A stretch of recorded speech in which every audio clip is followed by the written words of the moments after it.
Desde los primeros días de la Guerra Mundial, casi todas las acciones bélicas italianas concluían en fracasos estrepitosos. Así sucedió en Francia, donde 3 ejércitos italianos, lanzados en el sur en apoyo del avance alemán, fueron detenidos por solo 3 divisiones francesas.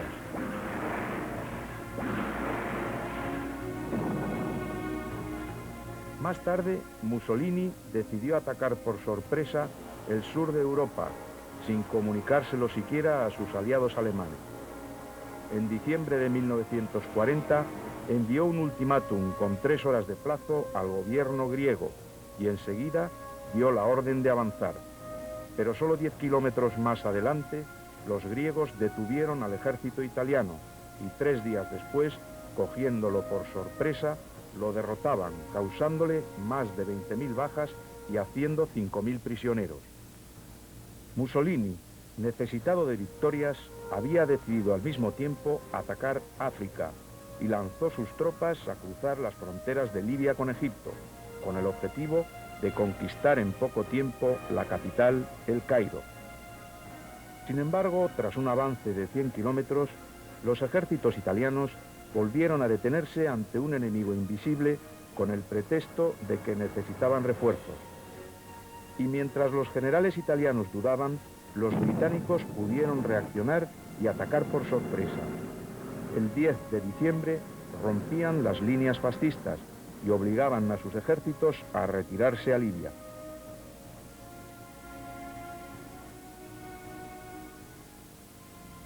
Los desastres en sus frentes mediterráneos convencieron a Mussolini de la necesidad de implicar a España en la guerra.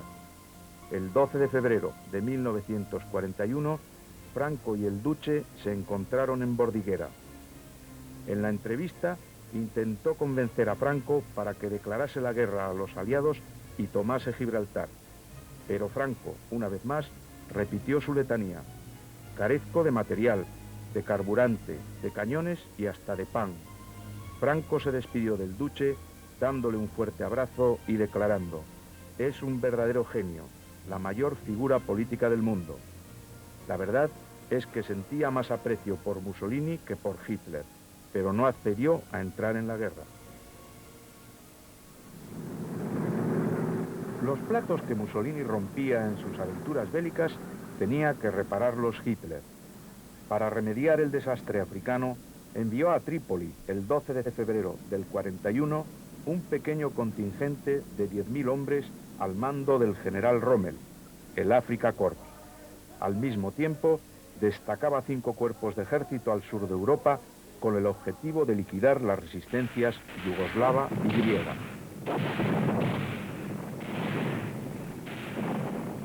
Entre abril y mayo, los éxitos alemanes se sucedieron de manera fulgurante.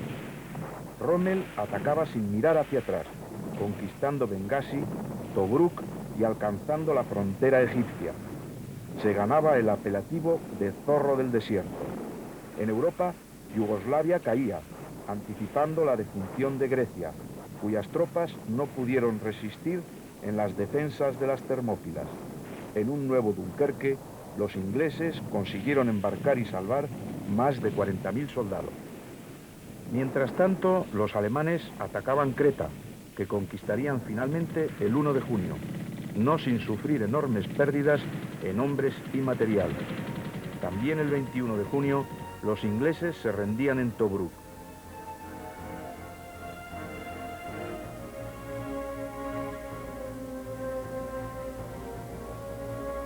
Rommel recibía su bastón de mariscal y avanzaba hacia el Alamein. Los aliados, por su parte, lanzaron la operación Torch, Antorcha, desembarcando grandes cantidades de tropas en Casablanca, Orán y Argel. El control inglés de Gibraltar y de Malta acabó por asfixiar las vías de suministro de Rommel.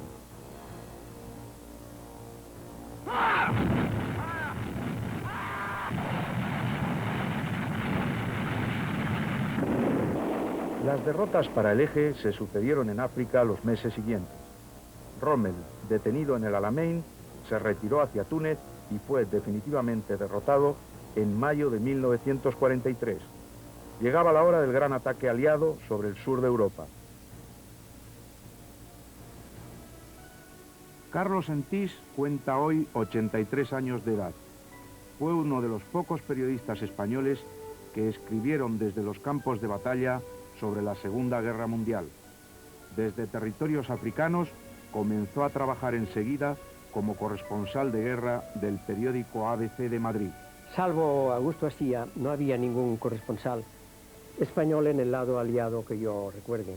Y en el año 43, a principios, un representante oficioso de Gaulle que llegó a Madrid, era diplomático, pero no tenía franquicia ni nada. Me dijo, si usted tiene un periódico o dos importantes, yo haré que le inviten a ir al cuartel general de Gaulle a Brazzaville, al Congo. Recibí la carta y me fui hacia Brazzaville, primero hacia Tánger, pasé luego a Casablanca, Brazzaville, y después de unas semanas, meses, un mes y medio, algo así, pasamos a Argel, porque ya se había establecido el cuartel general en Argel. Y entonces allí estuve hasta el desembarco. Argel era una concentración de ejércitos que estaban allí hacinados, más que nada porque se amagaba el desembarco en Europa. Se quería hacer creer a los alemanes que podían desembarcar los aliados en el sur o en el Atlántico. Y así, de esa manera, obligar a los alemanes a cubrir ambos espacios. Un desembarco en el sur de Europa necesitaba del factor sorpresa. Había que hacer creer a los alemanes que el desembarco sería en Cerdeña y no en Sicilia, el lugar elegido, y para hacerlo se creó en territorio español la historia del hombre que nunca existió. Los servicios de inteligencia británicos buscaron un cadáver, un muerto sin familiares conocidos, fallecido de pulmonía, que podía muy bien pasar por un ahogado. Se le dio un nombre falso, William Martin. Se le dotó de papeles que le acreditaban como oficial y de documentos que podían hacer pasar por un correo portador de los planes de invasión. Y el teniente Martin, bien provisto de cuanto pudiera hacer verosímil su falsa personalidad, fue introducido en el frigorífico de un submarino inglés y abandonado en las aguas del Golfo de Cádiz el 19 de abril de 1943. El hombre que nunca existió fue encontrado por un pescador gaditano y entregado a la Guardia Civil Española. Los servicios secretos de la Marina Española recibieron los importantes papeles que portaba. Los documentos llegaron a Madrid y acabaron, como esperaban los ingleses, en manos de los servicios secretos de Hitler. Y las defensas alemanas fueron repartidas en diversos puntos del sur de Italia y Grecia. El hombre que nunca existió yace aún enterrado en un cementerio de Huelva. El hombre que nunca existió es, como decía Campeador, alguien que ganó una batalla después de muerto. Bien, es un recurso espectacular, que incluso se ha llevado al cine, muy novelesco, pero esto es absolutamente normal en las técnicas de la guerra. La sorpresa es uno de los elementos fundamentales del arte militar, siempre lo ha sido. Y entonces los engaños, los señuelos, las fintas, es algo que se utiliza siempre. Por ejemplo, actualmente la aviación engaña a los radares lanzando falsos objetivos al aire. El 10 de junio, los aliados desembarcaban en Sicilia.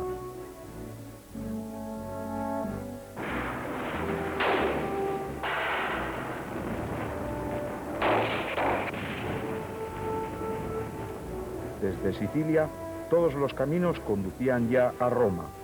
La posición de Mussolini se hacía insostenible tras sus derrotas. El 25 de julio, el Gran Consejo Fascista le cesaba en sus funciones y horas después era detenido por los Carabinieri. Víctor Manuel III encargaba a Badoglio la formación de nuevo gobierno.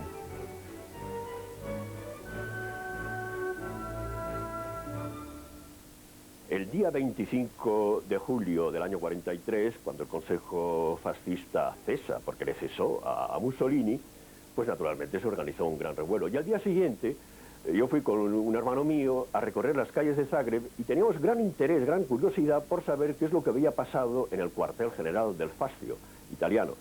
Y sorprendentemente nos encontramos que en el jardín que rodeaba el edificio, pues prácticamente estaba sembrado de camisas negras. Este es un dato curioso y divertido un poco de la mentalidad de los italianos con respecto al partido fascista.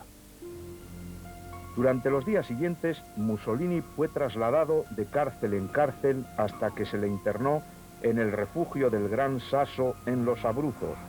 Allí, en un audaz golpe de mano, los paracaidistas alemanes le liberaron el 12 de septiembre de 1943. Italia capitulaba el 9 de septiembre y las condiciones de su rendición se pactaron en Lisboa y Madrid. La Italia de Badoglio, ocupada por los ejércitos alemanes, entraba otra vez en guerra, pero esta vez del lado de los aliados, sus antiguos enemigos.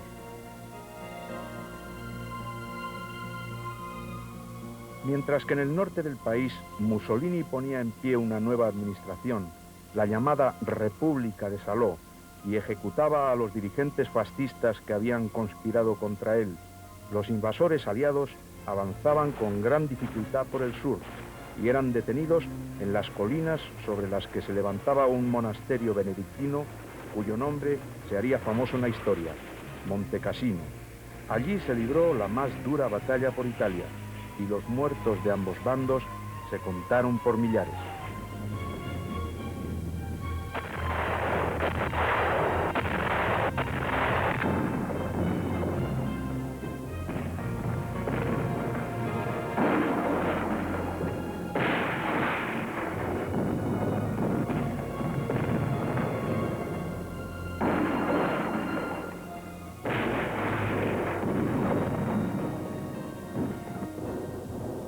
En abril de 1945, los aliados estaban en Génova y a punto de tomar Milán. Mussolini emprendió entonces su huida hacia Dongo, acompañado de su amante Clara Petacci. En Dongo, el día 27 de abril de 1945, el convoy era detenido por una columna de partisanos de la Brigada Garibaldi, y Mussolini y la Petacci, a pesar de su disfraz, eran reconocidos y detenidos por los guerrilleros. El duce y su amante fueron enviados al Piazzale Loreto de Milán, donde la multitud, enfurecida, pateó sus cuerpos y colgó sus cadáveres como las reses en el matadero.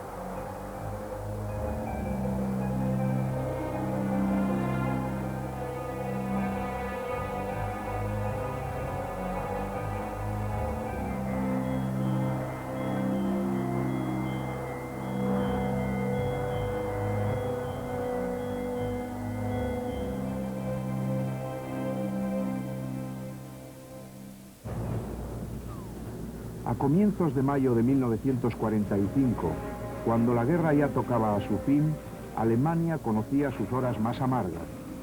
Hitler se había suicidado el último día del mes de abril en los sótanos de su búnker, después de casarse con su amante Eva Braun y de haber redactado su testamento.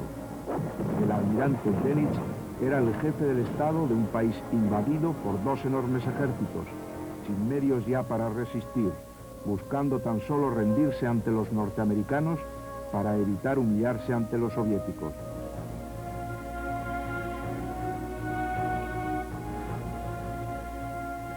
Berlín, la ciudad que vio crecer a Hitler como un dios, era un montón de ruinas, una urbe incendiada, sumida en la escasez, inerme ante las tropas enemigas.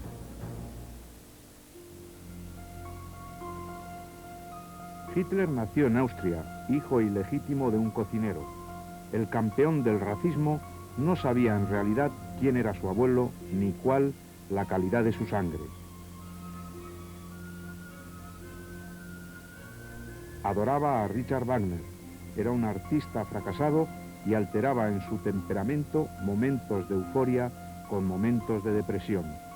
De fuerte constitución física, combatió como soldado en la Primera Guerra Mundial, donde resultó herido y gaseado y donde logró el honor de ser condecorado con la Cruz de Hierro de primera clase. Encarcelado en 1923 por un intento de golpe de Estado, escribió en prisión su libro Mi lucha.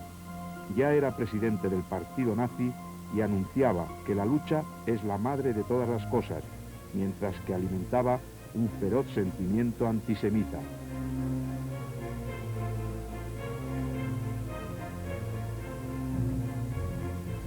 En 1933 ganaba las elecciones, mientras su partido acogía ya a 400.000 afiliados.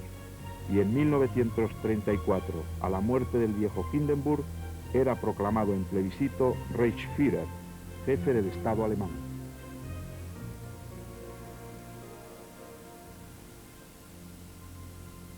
La Wehrmacht fue un ejército excepcional formado a través del ejército que había salido derrotado en la Primera Guerra Mundial y desmovilizado luego. Quedaron 100.000 soldados tan solo, pero 100.000 soldados que estuvieron en filas desde 1918 hasta que empieza el Rearme Hitler en 1934.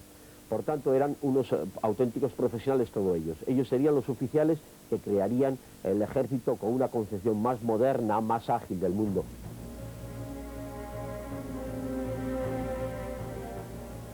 Una maquinaria bélica de tal envergadura necesitaba de una guerra, y en 1936 Hitler probó el temple de los aliados y se anexionó Renania. No hubo respuesta a su agresión. Eso le dio ánimos. En 1938 ocupaba Austria y Checoslovaquia.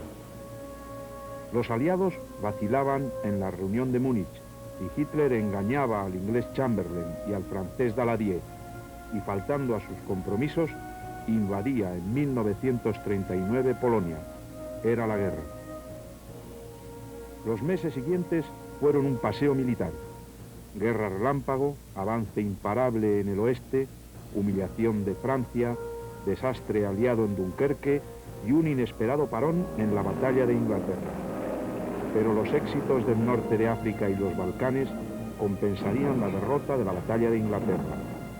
La invasión de Rusia fue en los primeros meses otro sonado triunfo. El sueño imperial del Führer parecía cumplirse paso a paso.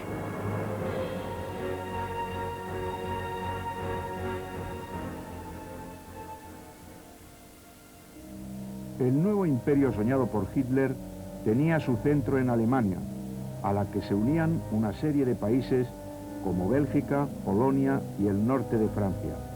Seguía un rosario de estados ligados al imperio, enormes extensiones de territorios y numerosos pueblos quedaban esclavizados en el este, y el resto eran países satélites de dudosa independencia.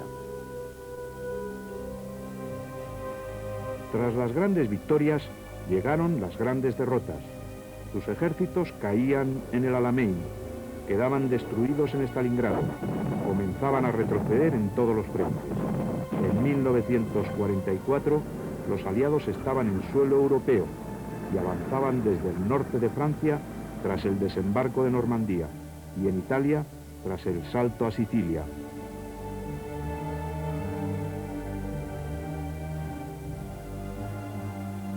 Desde el este, un gigantesco ejército soviético iba aplastando todos los intentos alemanes de resistencia. París fue liberado, y también Roma. Los ejércitos rusos entraron en suelo alemán y los aliados cruzaron el último puente sobre el Rin. El Nido de Águilas, la residencia de verano de Hitler, fue ocupado por las unidades motorizadas de la división Leclerc, por los mismos republicanos españoles que, alistados con uniforme francés, habían liberado París. Y los primeros hombres que llegaron al Nido de Águilas, era el gran chalet que tenía Hitler y por el cual se subía con un ascensor particular, fue el grupo que mandaba el alférez Bernal, zaragozano, el cual, al entrar en un despacho de Hitler, ver el desorden que había, mesas por el suelo, un sillón, vio un sillón más lujoso que los otros y se dijo, este debe ser el sillón de Hitler. Y entonces decidió, de haber tenido dinamita, de haber tenido medios, hubiera volado todo el chalet. Dice, pero no tenía más que mi metralleta y muchas ganas de mear, lo que hice es pues desabrocharme la bragueta y mearme encima del sillón que supongo que era de Hitler. A finales del verano de 1945, 5 años y 5 meses después del inicio de la guerra, la derrota alemana solo era una cuestión de tiempo. Churchill, Stalin y Roosevelt iban a reunirse a partir del 4 de febrero en una estación balnearia soviética, en Yalta, para trazar los acuerdos de los vencedores. En la reunión se bendijo el nacimiento de la ONU, se trazaron de nuevo las fronteras del este de Polonia y se llegó a un acuerdo sobre el reparto de Europa Oriental en zonas de influencia, acuerdo que Stalin se encargaría de romper. Los tres grandes acordaron que la rendición de Alemania sería sin condiciones. Yalta lo que supone es el comienzo de la Guerra Fría. Guerra Fría que no es una invención, ni de Estados Unidos de la Unión Soviética, sino que responde a un hecho objetivo, que es que los rusos están presentes en Alemania. Este hecho, que habría tenido en el siglo XIX unas repercusiones que hubieran conducido inmediatamente a una nueva guerra, este hecho, digo, crea una tensión interna en Europa que únicamente ha desaparecido cuando los rusos han regresado a sus fronteras naturales. De tal manera que Yalta, si es el fin de la guerra caliente, es el comienzo de la Guerra Fría, que va a durar hasta 40 años. Y de hecho, la Segunda Guerra Mundial no se acaba hasta que se derrumba el muro de Berlín, los rusos vuelven a su casa y se reconstruye de nuevo el mapa de los Estados-nación en Europa Central y en la Europa del Este. Berlín era un islote bombardeado día tras día. Los bombardeos masivos comenzaron en noviembre de 1943, cuando 900 toneladas de bombas cayeron sobre la ciudad. Desde febrero de 1944, los bombardeos siguieron y se calcula que entre noviembre de 1943 y marzo de 1944, los aliados hicieron más de 20.000 salidas para atacar Berlín. Las pérdidas de los atacantes no llegaron al 6%. Hasta abril de 1945, más de 50.000 berlineses murieron bajo las bombas.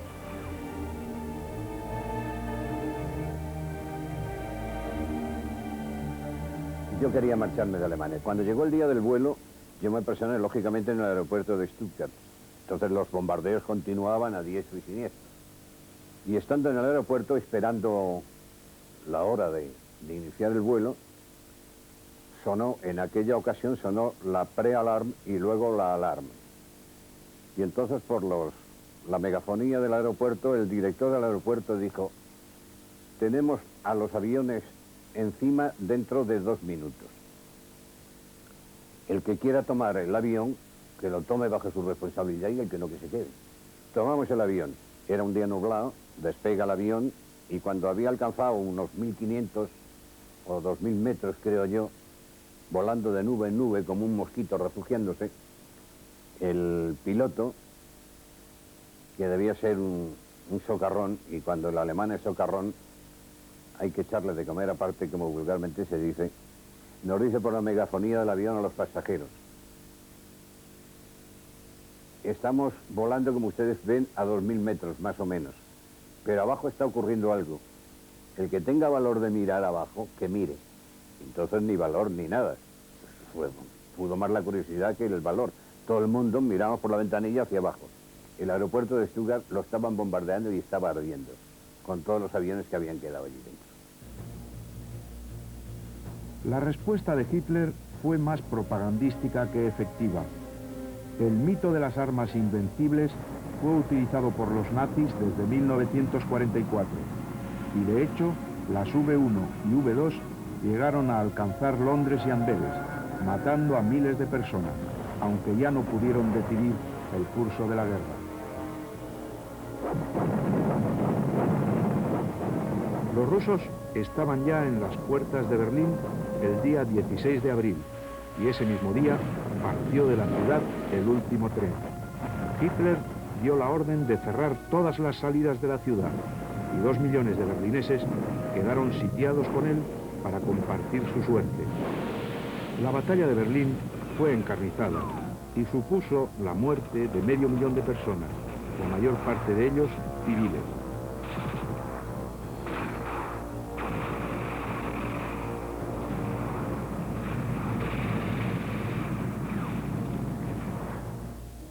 Es posible que Hitler decidiera suicidarse tan solo para evitar la humillación de ser juzgado por un tribunal soviético o enjaulado en el zoo de Moscú. El 30 de abril de hace 50 años, a las 3:30 de la tarde, después de haber redactado el testamento y dado instrucciones para la quema de su cadáver y el de Eva Braun, reunió a sus íntimos colaboradores y sirvientes en el búnker y se despidió de ellos.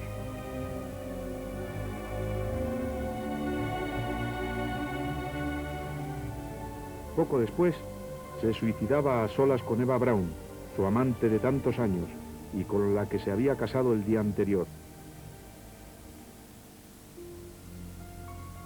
El almirante Dönitz quedó nombrado sucesor a la jefatura del Estado y de las Fuerzas Armadas en el testamento del Führer. Ya no se trataba de resistir mucho tiempo, sino de lograr una paz honrosa, el alto el fuego. Pero los aliados no aceptaban otra cosa que la rendición sin condiciones. El 7 de mayo, el general von Friedeburg firmaba la rendición en Reims, en el cuartel general de Eisenhower. Al día siguiente, las tropas alemanas, cercadas en grandes bolsas por toda Europa, entregaban sus armas. La capitulación se firmaba ahora en Berlín. Ya solo quedaba rendir al Japón, en el Pacífico. El día del armisticio estaba en el cuartel general americano y algunos periodistas pudimos dirigirnos a un jefe de aviación y le dijimos, uno de esos bombarderos que ya terminó su función, ¿por qué no nos lo presta para ir a Londres y así vemos cómo es la fiesta, la celebración de la victoria en Londres? En efecto, después de comer, nos pusieron un bombardeo y fuimos a Londres desde Múnich, desde Frankfurt, y de esa manera vimos por la mañana la tristeza de la derrota, la gente por las calles, y luego por la tarde, pues la gente en la calle de Londres, bailando, besándose unos con otros, tal, cantando, bebiendo, y fuimos al Palacio de Buckingham, y en la verja, como tantos otros, pues vimos a la familia real saliendo al balcón, y Churchill un paso detrás de los reyes, cuando él era el artífice de la victoria, pero estaba un paso o dos detrás de los reyes. Y estaba la actual reina, que era una chica, una niña, también en el balcón. De manera que esta imagen de ver en un solo día la cara y cruz de la derrota y la victoria es un hecho bastante raro y que sin ningún mérito por mi parte pude presenciar. La fiesta de la victoria no tardó mucho en dar paso a un mundo de nuevo dividido, esta vez entre el este y el oeste, entre el universo comunista y el autoproclamado mundo libre. El fin de la Segunda Guerra Mundial significó, entre otras cosas, el fin de la hegemonía europea, la desaparición de los grandes imperios coloniales, fundamentalmente de Gran Bretaña y de Francia, pero también otros imperios como por ejemplo el holandés, que irían dando la independencia a lo largo de los años 50, 40, 50 y 60 a sus antiguas colonias de Asia y África. Paralelamente, y como respuesta a ese declinar de la hegemonía europea, irían produciéndose en el bloque de la Europa occidental procesos hacia la unidad. El desarrollo de la Guerra Fría, el enfrentamiento bloque contra bloque, fueron cosas que no eran previsibles. No eran previsibles cuando en la euforia de la victoria contra el nazismo. Ahora bien, que no fueran previsibles no quita que la victoria sobre el nazismo y sobre el imperialismo japonés, sobre el fascismo italiano, ha sido determinante en el siglo XX y ha configurado, aunque a través de un proceso mucho más complejo de lo que pensábamos, lo que ha sido la historia del siglo XX. En aquellos días del final de la guerra más mortífera de la historia, España vivía en el hambre, la escasez y el extraperlo. La España franquista había sido rechazada en Yalta por los aliados, partidarios en principio de ayudar a restablecer la democracia.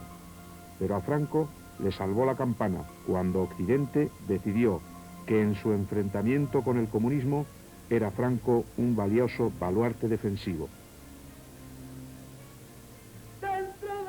Al tiempo que Hitler se suicidaba en Berlín, Lola Flores y Manolo Caracol triunfaban con su espectáculo Zambra 1945, mientras que el Espartero cortaba orejas en Alicante.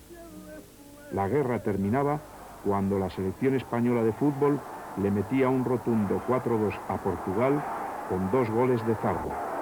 El diario Arriba, a grandes columnas, titulaba «Hitler ha muerto en su puesto de mando».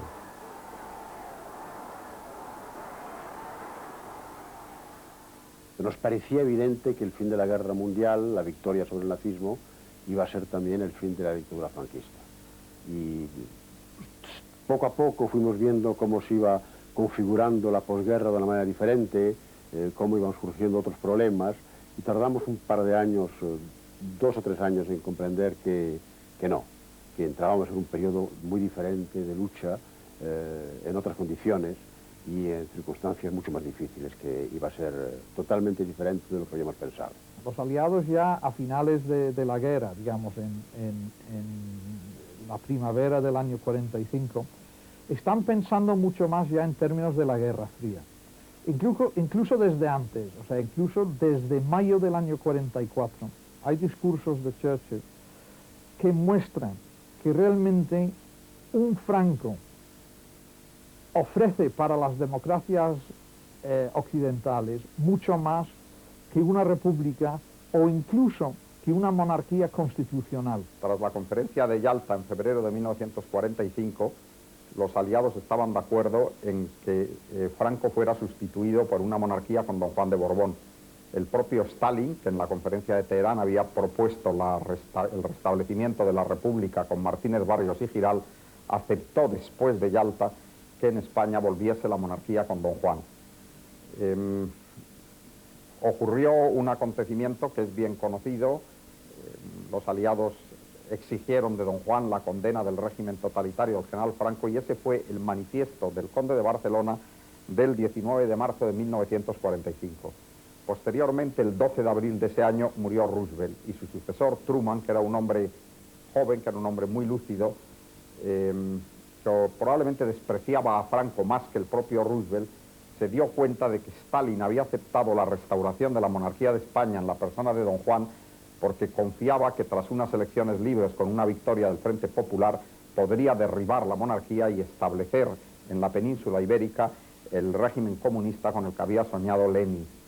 Truman se dio cuenta de eso y, naturalmente, a partir de ese momento empezó a hacer una política absolutamente hostil a la restauración de la monarquía en España, y ya en la conferencia de Potsdam, en el mes de julio de 1945, tanto la actitud de Truman como también la de Churchill fueron inequívocas en cuanto a que Franco permaneciera en España.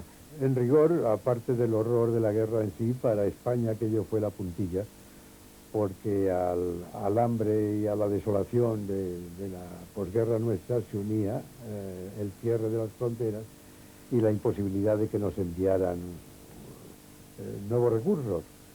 De manera que aquello fueron unos años de auténtica hambre, pero hambre de pan, vamos, no un hambre de determinadas cosas, hambre auténtica de pan. Y con el hambre yo recuerdo como lo más terrible de aquellos años la incertidumbre de lo que iba a ser de nosotros. Es decir, el miedo de que nos hicieran entrar en aquella guerra, ¿verdad? Que era tan poco atrayente, sobre todo después de haber vivido 3 en la nuestra. Pero se movilizaron reemplazos, me acuerdo que se movilizaron reemplazos, bastantes reemplazos, el racionamiento de viandas era cada vez más estrecho, lo que nos llevaba a pensar que estaban ahorrando para meternos en la guerra. Los rumores eran cada vez más alarmantes, pero en fin, parece que al fin prevaleció el buen sentido. Desde años atrás, el maquis combatía al franquismo en las regiones del norte del país. La República no terminaba de rendirse. Cuando Francia fue liberada, quedaba un verdadero ejército de guerrilleros españoles que habían luchado contra los nazis. Ese ejército intentó la invasión, llegó a conquistar el Valle de Arán y lo mantuvo en su poder durante varios días, antes de que pudieran recuperarlo de nuevo las tropas de Franco. las batallas que tuvimos nosotros allí en el Valle de Arán, en primer lugar, nosotros que lo que queríamos era forzar la venida del gobierno republicano, liberar el Valle de Arán, que se instalara en el Valle de Arán el gobierno republicano que tenemos en América, y desde allí pedir la ayuda a todas las naciones democráticas, ayuda que obligadamente nos la tenían que dar porque nosotros habíamos participado en todas, desde la primera batalla hasta la última batalla para derrotar a Hitler, y habíamos participado en todos los ejércitos, los republicanos españoles que se luchaban en contra de Hitler, y que obligadamente, al menos nosotros lo creíamos así, tenían que prestarnos este apoyo. Las cosas no salieron como nosotros esperábamos, el gobierno republicano no vino. Yo continúo creyendo que teníamos razón, porque en primer lugar esta locura, si hubiéramos logrado nuestro objetivo, hubiera evitado a nuestro pueblo 30 años de franquismo y 30 años más de mutilación de los cerebros, que aún se está arrastrando ahora, ¿verdad? Antes que se montara esta operación, que era una operación suicida, el 1 de septiembre con Guerra en Carcassonne ya había habido dimisión de mandos guerrilleros porque no se estaba de acuerdo en que se anulara un plan preestablecido que era el de entrar en plan guerrillero y en pequeños grupos y destinados a grupos de guerrillas ya existentes en España desde el final de la Guerra Civil. Entonces se montó la operación en el Valle de Arán y en ellas hubo casos como el del jefe de una unidad que lo conocíamos por el nombre de Pinocho, nombre de guerra, que era del Partido Socialista, que años después, hablando con él, me decía, pues yo ya sabía, porque vamos, llevaba toda la guerra española como comandante del batallón especial del campesino, yo sé lo que es hacer la guerra y luego sé lo que es hacer la guerrilla, porque en Francia mandé un destacamento de guerrilleros en la Dordogne. Pero como mis hombres, toda gente joven, estaba tan entusiasmada en ir a liberar a España, pues yo qué iba a hacer. Me fui con ellos a Valle de Arán, pero en los primeros encontronazos, las primeras tundas que nos dieron por allí, entonces reuní a mis hombres y les dije, ¿veis cómo yo tenía razón y que no teníamos que haber venido? Y entonces colectivamente pues decidimos regresar a Francia. Las democracias vencedoras decidieron dejar en paz a Franco y los intentos guerrilleros de los combatientes republicanos terminaron en fracaso militar. Franco tenía asegurada la supervivencia. Para muchos demócratas, como el periodista Manuel Azcárate, empezaba un largo exilio que iba a durar más de 3 décadas. No es fácil decir lo que el exilio representa para una persona, porque claro, el exilio modifica y penetra en toda la vida de la persona. Yo no me puedo imaginar a mí mismo sin haber sido un exiliado durante muchos años. Es que eso es positivo o negativo. Yo creo que yo lo he vivido primero como una tragedia, porque me he pasado todo el exilio soñando y deseando volver a vivir a España. Pero al mismo tiempo, y eso ya es más un razonamiento que no un sentimiento, estoy convencido que el exilio tiene aspectos positivos para una persona. Es decir, yo estoy convencido que el exilio tiene efectos enriquecedores de la persona humana, y yo creo que también los ha tenido.